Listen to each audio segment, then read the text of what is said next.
नमस्कार, एमडीएन education today में आपका स्वागत है। आज हम 5वीं कक्षा की हिंदी की पाठ्यपुस्तक रिमझिम का पाठ 1 राख की रस्सी फ्लो चार्ट के माध्यम से करेंगे। सबसे पहले हमारा पाठ का नाम है राख की रस्सी। इसमें हमारा पहला चरण है, यानी कि पहले चरण में हमारे आते हैं मुख्य पात्र क्या क्या है इसके अंदर। राजा, सोनगवसेन, गांपो, मंत्री, लोनपोगार, लड़का, भोला भाला, लड़की, होशियार।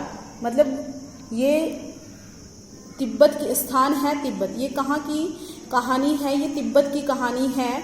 वहाँ पर एक राजा होते हैं जिनका नाम होता है सोनगवसेन गांपो। उनके मंत्री होते हैं लोनपोगार, और मंत्री का एक बेटा होता है जो भोला भाला होता है, और उसे एक लड़की मिलती है जो बहुत होशियार होती है। हमारा दूसरा चरण है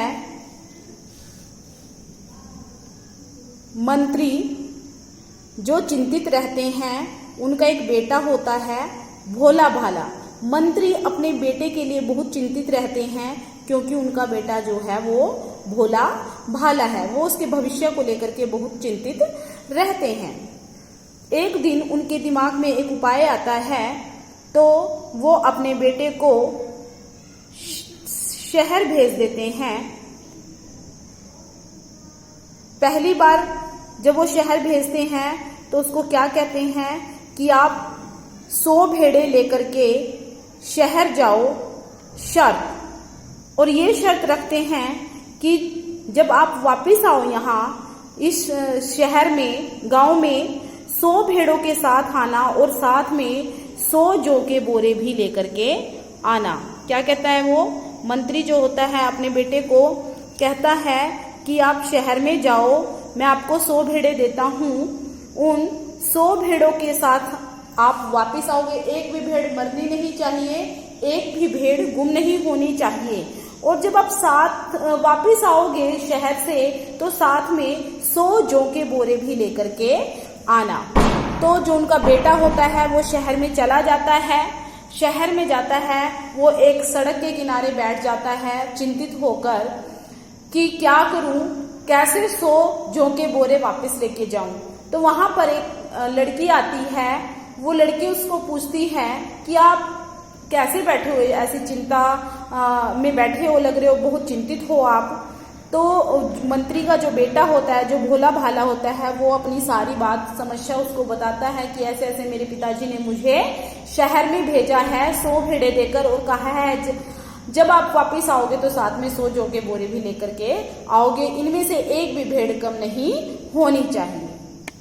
तो लड़की है वो कहती है कि अच्छा ये बात है, तो आप ऐसा करो, आप इन भेड़ों के बाल कटवाओ और उनको बेचकर क्या करो, जौ के 100 बोरे खरीद लो।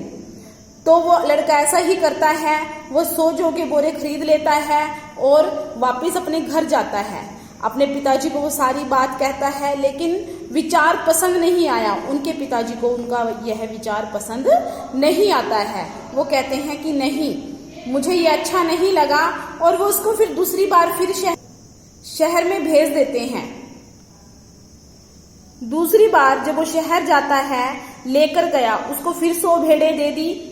शर्त रखी उसके सामने कि आप 100 भेड़ों के साथ 100 जौ के बोरे लेकर के आना। दोबारा फिर उसके सामने यही शर्त रख दी। और पहली जो विचार था कि बाल उतार कर बेचे, वो उनके पिताजी को बिल्कुल भी पसंद नहीं आया था। उन्होंने कहा था कि बेटा मुझे ये विचार पसंद नहीं आया, अब आप कैसे, मतलब बाल नहीं बेचोगे इनके भेड़ों के, आप किसी और तरीके से 100 जौ के बोरे लेकर के आओगे। तो वो शहर जाता है, उसी सड़क के किनारे बैठ जाता है और फिर सोचता है शायद कि वो लड़की दोबारा फिर आएगी। और होता भी कुछ ऐसा ही है। वो लड़की दोबारा से फिर आती है और उस लड़के से पूछती है कि आज आप किस समस्या में ऐसे बैठे हो। तो वो कहता है कि मेरे पिताजी को आपका ये आइडिया बिल्कुल भी पसंद नहीं आया और उन्होंने मुझे दोबारा से फिर शहर में भेज दिया है। तो वो कहती है कि इसमें चिंता करने की कोई बात नहीं है, मैं आपको दूसरा उपाय बताती हूँ। कि पहली बार तो आपने बाल बेचे थे, आपके पिताजी को सिर्फ बाल बेचकर जौ के बोरे खरीदना पसंद नहीं आया था। अब की बार आप इन भेड़ों के सींग कटवाओ, जिससे कि आपकी भेड़ें मरेंगी नहीं, ना ही कम होंगी, और उन सींग को बेच करके आप क्या करो, 100 जौ के बोरे खरीद कर ले जाओ। वो अपने घर वापस जाता है, अपने पिताजी को सारी बात बताता है। तो उसके पिताजी कहते हैं कि आप उस लड़की के पास दोबारा जाओ। लड़की के पास दोबारा भेजता है, तो यानी कि तीसरी बार फिर वो शहर जाता है। उसके पिताजी कहते हैं कि लड़की को कहना कि 9 हाथ लंबी राख की रस्सी बनाए। उसके पिताजी क्या कहकर भेजते हैं, लड़की के लिए एक शर्त रखते हैं कि वो हमें 9 हाथ लंबी राख की रस्सी बनाकर देगी। और वो लड़की क्या कर देती है, हाँ कर देती है। और वो भी फिर क्या करती है, वापसी में मंत्री के लिए एक शर्त रखती है कि राख की रस्सी तो मैं बना दूंगी, लेकिन अपने पिताजी को कहना कि वो राख की रस्सी वो गले में पहन कर दिखाएं। तो मंत्री सोचता है कि राख की तो रस्सी बन ही नहीं सकती, राख, क्योंकि राख क्या होती है, जब हम किसी चीज को जलाते हैं उसका अवशेष होता है, अगर हम राख को हाथ भी लगाते हैं वो वहीं से टूट जाती है। तो रस्सी बनाना तो बहुत बड़ी बात है, सोच भी नहीं सकते कि कैसे बनेगी राख की रस्सी, क्योंकि राख हाथ में आती नहीं है। तो मंत्री ने सोचा कि ये नामुमकिन है, या ऐसा बन ही नहीं सकता कि राख की रस्सी बन जाए। तो वो कह देते हैं कि ठीक है, मैं गले में पहन लूंगा, हाँ कर देते हैं वो भी। तो क्या होता है, लड़की सिल पर एक रस्सी रखती है, पत्थर होता है एक, उसके ऊपर 9 हाथ लंबी रस्सी को रखती है और उस रस्सी में आग लगा देती है। थोड़ी देर के बाद रस्सी जल जाती है, सिर्फ बचता है उसका अवशेष, मतलब कि राख। और उस सिल सहित, सिल के ऊपर ही रखकर वो उस राख की रस्सी को लोनपोगार के पास ले जाती है। तो मंत्री ये सब देख करके बहुत हैरान हो जाता है, यानी कि यहाँ पर मंत्री की हार हो जाती है, मंत्री हार जाता है। मंत्री की शर्त जो वो रखता है कि गले में पहना, तो वो उठाएगा तो वो टूट ही जाएगी, तो वो गले में नहीं पहन सकता। यहाँ पर मंत्री की हार होती है। तो मंत्री उस लड़की की समझदारी से इतना प्रभावित होता है, इतना ज्यादा खुश होता है, तो वो अपने बेटे की उस समझदार लड़की से शादी कर देता है।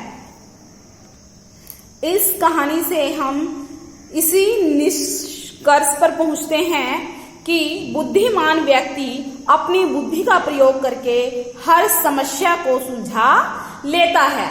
वो कहीं भी मार नहीं खाता, यानी कि जहां भी होशियार आदमी होता है उसे सम्मान अपने आप ही मिल जाता है। धन्यवाद।